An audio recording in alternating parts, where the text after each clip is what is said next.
Welcome to Vorldrevolution. Dear friends, today we will share concept and example from the book The Ascent of Money by Niall Ferguson. The Ascent of Money, an overview. In The Ascent of Money, Niall Ferguson embarks on a journey through the history of finance, illustrating how money has been a pivotal force in shaping human civilization. The book is structured to cover various financial instruments and their historical significance, from the early days of currency to modern financial systems. The birth of money and banking. Ferguson begins by tracing the origins of money, highlighting how ancient civilizations used commodities like gold and silver as a medium of exchange. This transition from barter systems to commodity money was a revolutionary step, enabling more complex economic transactions. One of the early examples Ferguson discusses is the Spanish conquest of the Incan Empire in the 16th century. The influx of gold and silver from the New World into Europe not only enriched Spain but also laid the groundwork for the modern financial system. This period marked the beginning of a global economy where precious metals became the standard for trade and wealth accumulation. The rise of credit and banking. Moving forward, Ferguson explores the development of credit and banking in medieval Europe. The city-states of northern Italy, particularly Florence and Venice, were pioneers in creating sophisticated banking systems.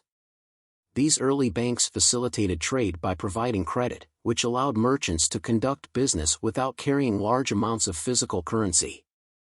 The Medici family of Florence, for example, established one of the most influential banks of the time. Their innovative practices, such as double-entry bookkeeping, became the foundation of modern banking. Bonds and the funding of wars. The book then delves into the rise of bonds, which governments used to finance wars. Ferguson explains how the issuance of bonds became a crucial tool for raising large sums of money. The Dutch Republic was one of the first to use bonds extensively, funding their wars against Spain in the 16th and 17th centuries. A notable example is the role of bonds in the defeat of Napoleon.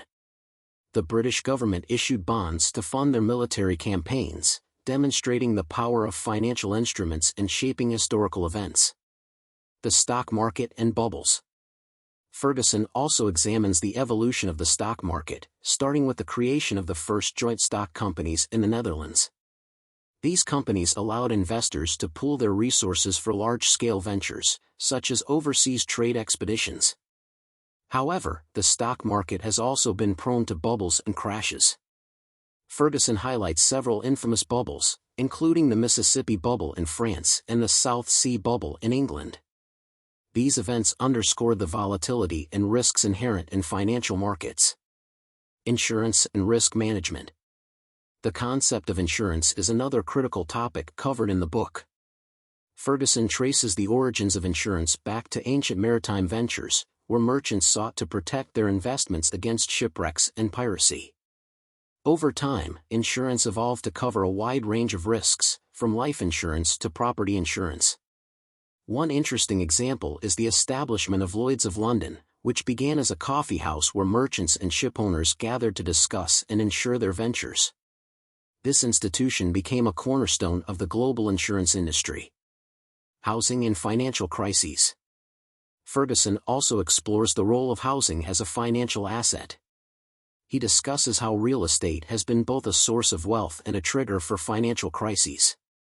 The subprime mortgage crisis of 2007 to 2008 is a key example, illustrating how the collapse of the housing market can have far-reaching economic consequences. Globalization and financial integration. In the final chapters, Ferguson addresses the impact of globalization on financial systems. He examines the interconnectedness of global markets and the challenges posed by financial integration. The relationship between the United States and China is highlighted as a significant factor in the global economy, with both countries deeply intertwined through trade and investment. The Ascent of Money provides a comprehensive overview of the evolution of financial systems, demonstrating how money and finance have been integral to human progress. Ferguson's narrative weaves together historical events and financial innovations, offering readers a deeper understanding of the forces that have shaped our world. The financial system plays a crucial role in economic development by facilitating transactions, allowing for savings and investment, and managing risk. Money has evolved from physical forms like cowrie shells and precious metals to paper currency and digital representations. Credit has been an essential component of financial systems since ancient times, but the modern credit system is characterized by complex financial instruments and institutions like banks and securitization markets. The bond market is a key driver of long-term interest rates and economic stability, and central banks play a crucial role in managing inflation and stabilizing financial markets. Insurance can be an effective way to manage risk, but it comes with costs and limitations. Real estate has been a popular investment due to its potential for appreciation and the perceived security of having a physical asset, but it also comes with risks and requires significant capital. The history of finance is marked by booms and busts, as well as periods of integration and fragmentation. Financial globalization has led to increased opportunities for financially knowledgeable individuals, but also increased risks for those who are financially illiterate. Understanding the origins and evolution of financial institutions and instruments can help shed light on their current role in the economy and the challenges they face in the modern world. Quotes: "The ascent of money has been essential to the ascent of man. Perennial truths of financial history. Sooner or later every bubble bursts. Sooner or later the bearish sellers outnumber the bullish buyers. Sooner or later greed turns to fear. Collateralized debt obligations, CDOs. As the banks took over the securities, the ratios between their capital and their assets lurched down towards their regulatory minima. Central banks in the United States and Europe sought to alleviate the pressure on the banks with interest rate cuts. Poverty is not the result of rapacious financiers exploiting the poor. It has much more to do with the lack of financial institutions, with the absence of banks, not their presence. Only when borrowers have access to efficient credit networks can they escape from the clutches of loan sharks, and only when savers can deposit their money in reliable banks can it be channeled from the idle rich to the industrious poor." One dreams of avarice, an in-depth exploration. Niall Ferguson delves into the origins and evolution of money and credit, illustrating how these concepts have been fundamental to the development of human civilization. The origins of money. Ferguson begins by exploring the early forms of money, tracing back to ancient Mesopotamia. Here, clay tablets were used to record transactions, essentially functioning as the first forms of written contracts. These tablets documented debts and credits, laying the groundwork for the concept of money as a medium of exchange based on trust and record-keeping. Superscript 1. One of the earliest examples Ferguson highlights is the use of silver as a standardized currency in ancient Mesopotamia. This innovation allowed for more complex economic activities and trade, moving beyond simple barter systems. The use of precious metals as money was a significant leap forward, providing a stable and widely accepted medium of exchange. The birth of credit. The chapter then transitions to the concept of credit, which Ferguson argues is as old as money itself. Credit, or the promise to pay in the future, became a cornerstone of economic transactions. In ancient Babylon, for instance, clay tablets recorded loans and interest payments, demonstrating an early understanding of credit systems. Superscript 1. Ferguson provides a vivid example from Renaissance Italy, where the Medici family revolutionized banking. The Medici Bank's use of double-entry bookkeeping allowed for more accurate tracking of credits and debits, facilitating the growth of trade and commerce. This innovation was crucial in transforming Florence into a major financial center. The moral and legal challenges of lending. The practice of lending money at interest, known as usury, faced significant moral and legal challenges throughout history. In medieval Europe, the Catholic Church condemned usury, viewing it as sinful. However, as commerce expanded, the need for credit grew, leading to a gradual acceptance of interest-bearing loans. Ferguson discusses the role of Jewish moneylenders in medieval Europe, who often faced persecution but were essential to the economy due to their willingness to lend money at interest. This period highlights the tension between moral beliefs and economic necessity. The rise of banking.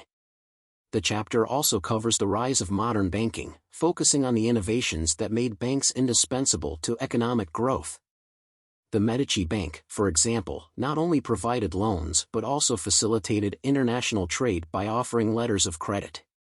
These letters allowed merchants to conduct business across borders without carrying large sums of money, reducing the risk of theft. Ferguson illustrates this with the example of the Fugger family in Germany, who became one of the wealthiest banking dynasties in Europe. Their financial support was crucial to the Habsburgs, enabling them to maintain their empire and influence European politics. The cultural impact of money and credit. Beyond the economic implications, Ferguson explores the cultural and political impact of money and credit. He argues that financial systems have shaped societies in profound ways, influencing everything from art and architecture to political power structures. For instance, the wealth generated by the Medici Bank funded the Renaissance, leading to a flourishing of art and culture in Florence. This period saw the creation of masterpieces by artists like Michelangelo and Leonardo da Vinci, funded by the patronage of wealthy bankers. Conclusion. Dreams of Avarice sets the stage for the rest of the Ascent of Money by establishing the foundational role of money and credit in human history. Ferguson's narrative weaves together historical events and financial innovations, demonstrating how the pursuit of wealth and the development of financial systems have been intertwined throughout the ages. Quotes. Money, it is conventional to argue, is a medium of exchange, which has the advantage of eliminating inefficiencies of barter, a unit of account, which facilitates valuation and calculation, and a store of value, which allows economic transactions to be conducted over long periods as well as geographical distances. To perform all these functions optimally, money has to be available, affordable, durable, fungible, portable, and reliable. Banknotes, which originated in 7th century China, are pieces of paper which have next to no intrinsic worth. They are simply promises to pay, hence their original Western designation as promissory notes. Money is a matter of belief, even faith, belief in the person paying us, belief in the person issuing the money he uses or the institution that honors his checks or transfers. Money is not metal. It is trust inscribed. And it does not seem to matter much where it is inscribed, on silver, on clay, on paper, on a liquid crystal display. Although the court recognizes his right to insist on his bond to claim his pound of flesh, the law also prohibits him from shedding Antonio's blood. The liabilities of the bank thus became its deposits, on which it paid interest, plus its reserve, on which it could collect no interest. Its assets became its loans, on which it could collect interest. The bank's proper role in a crisis as the lender of last resort, to lend freely, albeit at a penalty rate, to combat liquidity crises. 42. Large numbers of undercapitalized banks were a recipe for financial instability, and panics were a regular feature of American economic life, most spectacularly in the Great Depression, when a major banking crisis was exacerbated rather than mitigated by a monetary authority that had been operational for little more than 15 years. Man who had exchanged his $1,000 of savings for gold in 1970, while the gold window was still ajar, would have received just over 26.6 ounces of the precious metal. At the time of writing, with gold trading at close to $1,000 an ounce, he could have sold his gold for $26,596. Banks have evolved since the days of the Medici precisely in order, as the third Lord Rothschild succinctly put it, to facilitate the movement of money from point A, where it is, to point B, where it is needed. 48 Credit and debt, in short, are among the essential building blocks of economic development, as vital to creating the wealth of nations as mining, manufacturing, or mobile telephony. Only when savers can put their money in reliable banks that it can be channeled from the idle to the industrious. Its prime cause was the rise and fall of securitized lending, which allowed banks to originate loans but then repackage and sell them on. And that was only possible because the rise of banks was followed by the ascent of the second great pillar of the modern financial system, the bond market. 2. Of human bondage, an in-depth exploration. The origins of bonds. Ferguson begins by tracing the origins of bonds back to Renaissance Italy. During this period, city-states like Venice and Florence needed to finance their wars and public projects. To do this, they issued bonds, which were essentially promises to repay borrowed money with interest. These early bonds were a revolutionary financial instrument, allowing governments to raise large sums of money from a broad base of investors. Superscript 1. One of the earliest examples Ferguson discusses is the issuance of bonds by the city of Venice in the 12th century. These bonds, known as prestiti, were sold to wealthy citizens and provided a steady stream of income for the city. This innovation allowed Venice to finance its military campaigns and maintain its status as a powerful maritime republic. The rise of government bonds. The chapter then moves to the 17th century, focusing on the Dutch Republic. The Dutch were pioneers in the use of government bonds to finance their wars against Spain. The success of these bonds was due in part to the establishment of the Amsterdam Stock Exchange, which provided a secondary market where bonds could be bought and sold. This liquidity made bonds an attractive investment for a wide range of people. Ferguson highlights the role of bonds in the financial revolution that took place in England in the late 17th and early 18th centuries. The creation of the Bank of England in 1694 was a pivotal moment. The bank issued bonds to raise money for the government, which was then used to fund wars and public projects. This system of public debt became a model for other countries and laid the foundation for modern financial markets. The Rothschilds and the bond market. A significant portion of the chapter is dedicated to the Rothschild family, who became one of the most influential banking dynasties in Europe through their mastery of the bond market. In the early 19th century, the Rothschilds financed the British government's war efforts against Napoleon by issuing bonds. Their extensive network of agents and their ability to move money across borders quickly made them indispensable to the British government. Ferguson provides a vivid example of the Rothschilds' influence during the Battle of Waterloo in 1815. Nathan Rothschild, based in London, received news of Napoleon's defeat before the British government. He used this information to buy British government bonds, which soared in value once the victory was publicly known. This episode illustrates the power of information and the critical role of bonds in financing wars. Bonds in modern finance. The chapter also explores the role of bonds in the modern financial system. Ferguson discusses how government bonds have become a cornerstone of global finance, providing a safe and stable investment for individuals and institutions. He also examines the impact of bond markets on economic policy, highlighting how central banks use bonds to manage interest rates and control inflation. One contemporary example Ferguson discusses is the use of bonds during the financial crisis of 2007 to 2008. Governments around the world issued massive amounts of bonds to finance bailout packages and stimulate their economies. This period underscored the importance of bonds as a tool for managing economic crises and maintaining financial stability. Conclusion. Of Human Bondage provides a comprehensive overview of the bond market's history and its critical role in shaping the modern financial landscape. Through detailed historical examples and insightful analysis, Ferguson demonstrates how bonds have been used to finance wars, build empires, and stabilize economies. This chapter highlights the enduring significance of bonds as a financial instrument and their impact on global finance. Quotes. I used to think if there was reincarnation, I wanted to come back as the president or the pope or a .400 baseball hitter, he told the Wall Street Journal. But now I want to come back as the bond market. You can intimidate everybody. When bond prices fall, interest rates soar, with painful consequences for all borrowers. Buying a 100,000 yen bond keeps the capital sum safe while also providing regular payments to the saver. To be precise, the bond pays a fixed rate or coupon of 1.5%, 1,500 yen a year in the case of a 100,000 yen bond. But the market interest rate or current yield is calculated by dividing the coupon by the market price, which is currently 102,333 yen. 1,500 divided by 102,333 is equal to 1.47%. Suppose they began to worry about the health of the Japanese currency, the yen, in which bonds are denominated and in which the interest is paid. In such circumstances, the price of the bond would drop as nervous investors sold off their holdings.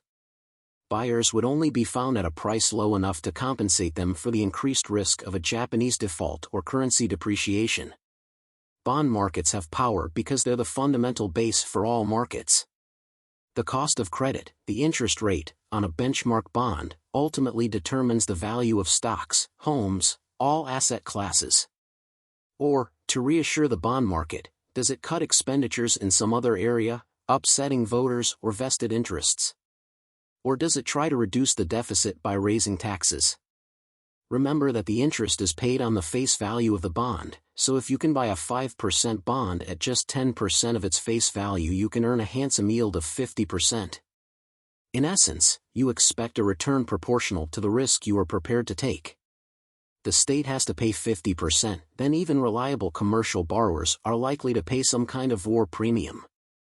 It is no coincidence that the year 1499, when Venice was fighting both on land in Lombardy and at sea against the Ottoman Empire, saw a severe financial crisis as bonds crashed in value and interest rates soared. The medieval contract known as the census, which allowed one party to buy a stream of annual payments from another. Now Rothschild was providing Europe with a new social elite by raising up the system of government bonds to supreme power, and endowing money with the former privileges of land. To be sure, he has thereby created a new aristocracy, but this is based on the most unreliable of elements, on money, which is more fluid than water and less steady than the air. Despite the South's military setbacks, they retained their value for most of the war for the simple reason that the price of the underlying security, cotton, was rising as a consequence of increased wartime demand. Indeed, the price of the bonds actually doubled between December 1863 and September 1864, despite the Confederate defeats at Gettysburg and Vicksburg, because the price of cotton was soaring. The shortage of cotton also drove up the price and hence the value of the South's cotton-backed bonds, making them an irresistibly attractive investment for key members of the British political elite. That investors should be able to take physical possession of the cotton which underpinned the bonds if the South failed to make its interest payments. Collateral is, after all, only good if a creditor can get his hands on it. And that is why the fall of New Orleans in April 1862 was the real turning point in the American Civil War. With the South's main port in Union hands, any investor who wanted to get hold of Southern cotton had to run the Union's naval blockade not once but twice, in and out. Latin American republics were among the first to discover that it was relatively painless to default when a substantial proportion of bondholders were foreign. It is hard to believe that Gladstone would have ordered the invasion of Egypt in 1882 if the Egyptian government had not threatened to renege on its obligations to European bondholders, himself among them. Bringing an emerging market under the aegis of the British Empire was the surest way to remove political risk from investors' concerns. 51 Even those outside the empire risked a visit from a gunboat if they defaulted, as Venezuela discovered in 1902, when a joint naval expedition by Britain, Germany and Italy temporarily blockaded the country's ports. The United States was especially energetic and effective in protecting bondholders' interests in Central America and the Caribbean. By discouraging saving and encouraging consumption, accelerating inflation had stimulated output and employment. As inflation has fallen, so bonds have rallied in what has been one of the great bond bull markets of modern history.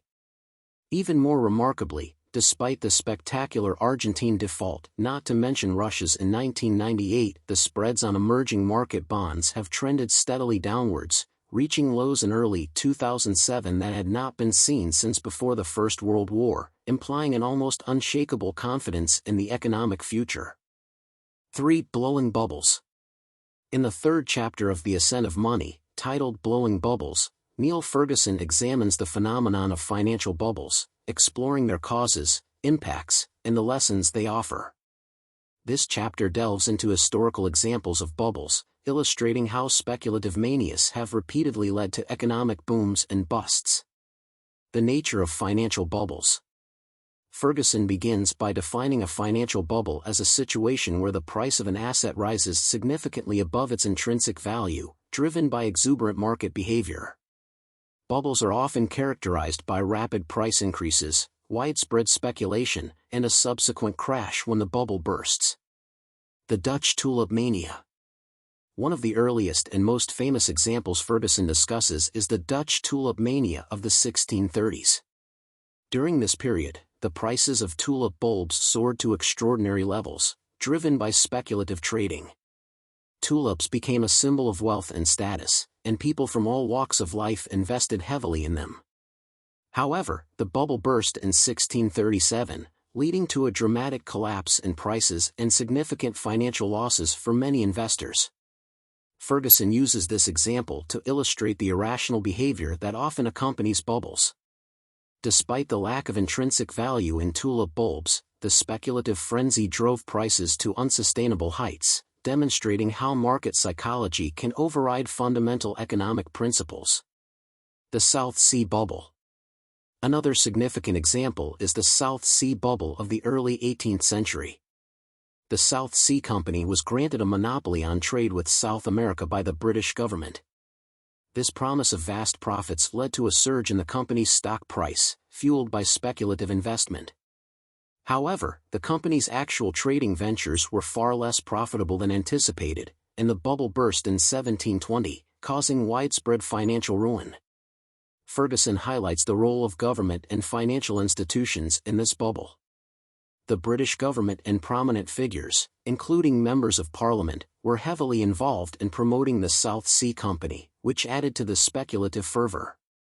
The collapse of the bubble led to a loss of confidence in the financial system and significant economic repercussions. The Mississippi Bubble. Ferguson also examines the Mississippi Bubble, orchestrated by John Law in France around the same time as the South Sea Bubble. Law's Mississippi Company was granted control over French colonial trade in North America. Like the South Sea Company, the Mississippi Company saw its stock prices skyrocket due to speculative investment. When the bubble burst in 1720, it led to economic chaos in France and a loss of public trust in the financial system. This example underscores the dangers of speculative bubbles and the impact they can have on national economies. Ferguson points out that both the South Sea and Mississippi bubbles were driven by similar factors: government involvement, speculative mania, and unrealistic expectations of future profits. The Great Depression and the dot-com bubble. Moving to more recent history, Ferguson discusses the stock market crash of 1929 and the subsequent Great Depression. The 1920s saw a period of rapid economic growth and speculative investment in the stock market. However, when the bubble burst, it led to a severe economic downturn that affected the global economy for years. Ferguson also explores the dot-com bubble of the late 1990s and early 2000s. The rapid rise of internet companies led to a speculative frenzy, with investors pouring money into tech stocks. Many of these companies had little to no profits, but their stock prices soared based on the promise of future growth. When the bubble burst in 2000, it resulted in significant financial losses and a downturn in the tech sector. Lessons from financial bubbles. Throughout the chapter, Ferguson emphasizes the recurring nature of financial bubbles and the lessons they offer. He argues that bubbles are an inherent part of financial markets, driven by human psychology and the tendency to follow the crowd. While bubbles can lead to significant economic growth during their expansion, their collapse often results in severe economic consequences. Ferguson concludes by highlighting the importance of understanding the dynamics of bubbles to mitigate their impact. He suggests that better regulation, transparency, and investor education can help prevent future bubbles and reduce their economic fallout. Blowing Bubbles provides a comprehensive exploration of financial bubbles, using historical examples to illustrate their causes and effects. Ferguson's narrative weaves together economic theory and historical events, offering readers valuable insights into the nature of speculative manias and their impact on financial markets. For the return of risk. Niall Ferguson explores the concept of risk in finance, tracing its evolution and examining how societies have managed and mitigated financial risks over time. This chapter delves into the development of insurance, the role of financial derivatives, and the impact of risk management on modern finance. The origins of risk management. Ferguson begins by discussing the early methods of risk management, which date back to ancient civilizations. In ancient Babylon, merchants would distribute their goods across multiple ships to minimize the risk of losing everything in a single shipwreck. This practice of spreading risk laid the foundation for more sophisticated risk management techniques. One of the earliest formal systems of risk management was developed by the Chinese and Babylonian traders, who used contracts to transfer risk. These early forms of insurance allowed merchants to protect themselves against losses from theft, shipwreck, or other unforeseen events. Superscript 1. The birth of modern insurance. The chapter then transitions to the development of modern insurance in the 17th and 18th centuries. Ferguson highlights the role of Lloyd's of London, which began as a coffeehouse where merchants and shipowners gathered to discuss and insure their ventures. Lloyd's became a cornerstone of the global insurance industry, providing a formalized system for managing maritime risks. Ferguson provides a vivid example of the Great Fire of London in 1666, which devastated the city and highlighted the need for fire insurance. In response, the first fire insurance company, the Insurance Office for Houses, was established in 1681. This innovation marked a significant step forward in the development of risk management, allowing property owners to protect themselves against catastrophic losses. The role of financial derivatives. Moving into the 20th century, Ferguson examines the rise of financial derivatives as tools for managing risk. Derivatives, such as options and futures, allow investors to hedge against price fluctuations in various assets.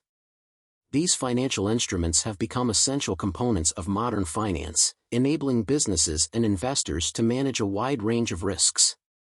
Ferguson discusses the example of the Chicago Board of Trade, CBOT, which was established in 1848 to facilitate the trading of agricultural futures. The CBOT allowed farmers to lock in prices for their crops, reducing their exposure to price volatility. This innovation helped stabilize agricultural markets and provided a model for the development of other derivatives markets. The impact of risk management on modern finance. The chapter also explores the broader impact of risk management on modern finance. Ferguson argues that the ability to manage and transfer risk has been a driving force behind economic growth and innovation.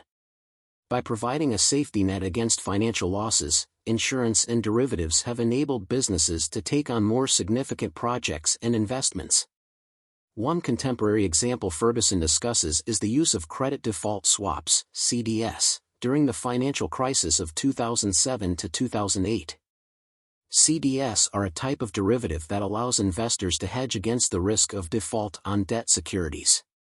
While CDS played a role in exacerbating the crisis, they also highlighted the importance of effective risk management in maintaining financial stability. The challenges of risk management. Despite the advances in risk management, Ferguson emphasizes that managing risk remains a complex and challenging task. He discusses the limitations of mathematical models and the difficulty of predicting rare and extreme events, known as black swans. These challenges underscore the need for continuous innovation and vigilance in the field of risk management. Ferguson concludes the chapter by highlighting the importance of understanding and managing risk in an increasingly interconnected and volatile world. He argues that while risk can never be entirely eliminated, effective risk management can help mitigate its impact and support economic resilience. The Return of Risk provides a comprehensive exploration of the evolution of risk management, using historical examples to illustrate its development and impact. Ferguson's narrative weaves together economic theory and historical events, offering readers valuable insights into the role of risk in shaping financial markets and economic growth. 5. Safe as houses. Niall Ferguson explores the history and significance of real estate as a financial asset. This chapter delves into the evolution of property ownership, the development of mortgage markets, and the role of housing in financial crises. The historical importance of property. Ferguson begins by discussing the historical importance of property ownership. Throughout history, owning land has been a symbol of wealth and power.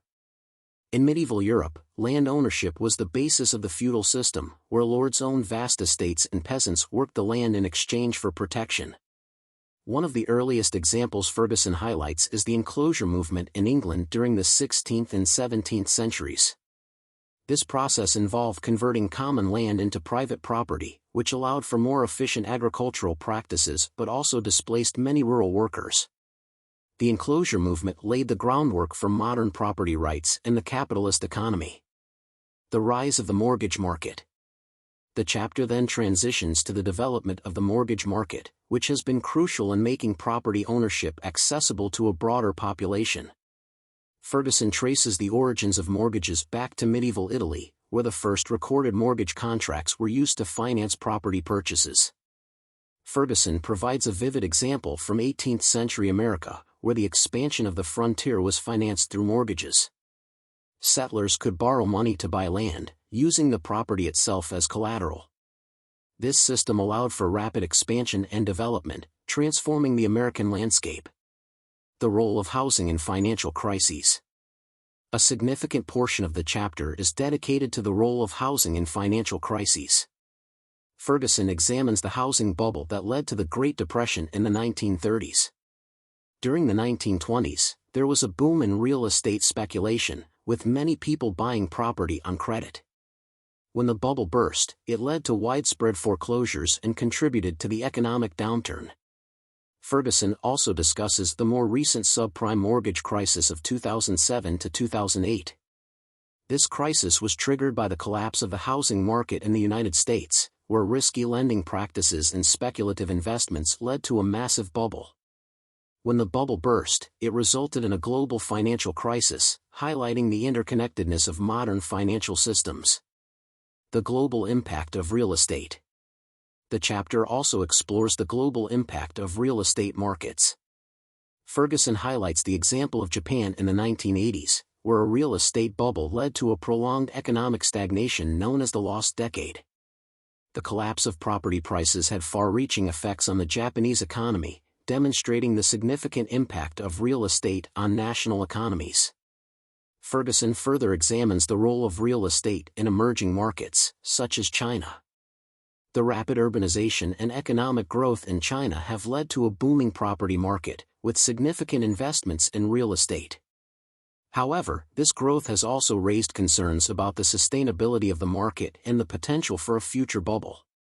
The social and economic implications of housing. Beyond the financial aspects, Ferguson discusses the social and economic implications of housing. He argues that access to affordable housing is a critical factor in economic stability and social well-being. The availability of mortgages and the ability to own property have been key drivers of the middle class and economic mobility. Ferguson concludes the chapter by highlighting the importance of understanding the dynamics of real estate markets. He suggests that better regulation and oversight are necessary to prevent future housing bubbles and ensure the stability of financial systems. Safe as Houses provides a comprehensive exploration of the role of real estate in financial history, using historical examples to illustrate its development and impact. Ferguson's narrative weaves together economic theory and historical events, offering readers valuable insights into the significance of property ownership and the dynamics of housing markets. 6. From Empire to Chimerica. Niall Ferguson explores the complex financial relationship between the United States and China, a phenomenon he dubs Chimerica. This chapter delves into the historical context, economic dynamics, and geopolitical implications of this unique partnership. The historical context of Chimerica. Ferguson begins by providing a historical overview of the economic rise of both nations. The United States emerged as a global economic powerhouse in the 20th century, driven by industrialization, innovation, and a robust financial system. Meanwhile, China, after decades of economic stagnation under Mao Zedong, began its rapid ascent following the economic reforms initiated by Deng Xiaoping in the late 1970s. The term Chimerica reflects the symbiotic relationship that developed between the two countries. The United States, with its consumer-driven economy, became a major importer of Chinese goods. In turn, China, with its export-led growth strategy, accumulated vast amounts of U.S. dollars, which it invested in U.S. Treasury bonds. The economic dynamics of Chimerica. Ferguson explains how this relationship created a cycle of mutual dependence. American consumers benefited from cheap Chinese goods, which helped keep inflation low. At the same time, China's investment in U.S. debt helped finance American deficits, allowing the U.S. government to maintain low interest rates and stimulate economic growth. One of the key examples Ferguson discusses is the role of Chinese savings in funding American consumption. The high savings rate in China, driven by limited social safety nets and cultural factors, resulted in a surplus of capital. This capital was then funneled into U.S. financial markets, providing the liquidity needed to sustain American borrowing and spending. The geopolitical implications of China-America. The chapter also explores the geopolitical implications of the China-America relationship. Ferguson argues that this economic interdependence has significant strategic consequences. On one hand, it has created a degree of stability, as both nations have a vested interest in maintaining the status quo. On the other hand, it has also led to tensions, particularly over trade imbalances and currency policies. Superscript 3. Ferguson highlights the example of the 2008 financial crisis, which exposed the vulnerabilities of the China-America model. The crisis, triggered by the collapse of the U.S. housing market, had global repercussions. China's export-driven economy was hit hard by the decline in American demand, while the U.S. faced a severe financial meltdown. This period underscored the risks of excessive interdependence and the need for more balanced economic policies. The future of China-America. Looking to the future, Ferguson discusses the potential challenges and opportunities for the China-America relationship. He notes that while the economic partnership has been beneficial for both countries, it is not without its risks. The growing trade tensions and the shift towards protectionism pose significant threats to the stability of this relationship. Ferguson also explores the possibility of a rebalancing of global economic power. As China continues to grow and develop its domestic market, it may become less reliant on exports to the United States. Similarly, the U.S. may seek to reduce its dependence on Chinese capital by addressing its fiscal imbalances and promoting domestic savings. Conclusion. From Empire to China-America provides a comprehensive exploration of the economic and geopolitical dynamics between the United States and China. Through detailed historical analysis and insightful examples, Ferguson illustrates the complexities of this unique relationship and its implications for the global economy. The chapter underscores the importance of understanding the interconnectedness of modern financial systems and the need for balanced and sustainable economic policies. Financial history can be understood through an evolutionary lens, with financial organisms competing for resources and adapting to their environment. The evolution of financial institutions has seen a process of speciation, where new types of firm emerge, as well as extinction, with weaker firms dying out. Financial crises are endogenous shocks, caused by the inherent risks of the financial system and the interaction between financial and real economies. Regulatory changes can have unintended consequences, altering the competitive landscape and potentially thwarting the evolutionary process. The possibility of extinction is an essential part of the financial ecosystem, allowing for creative destruction and the emergence of new forms of financial institution.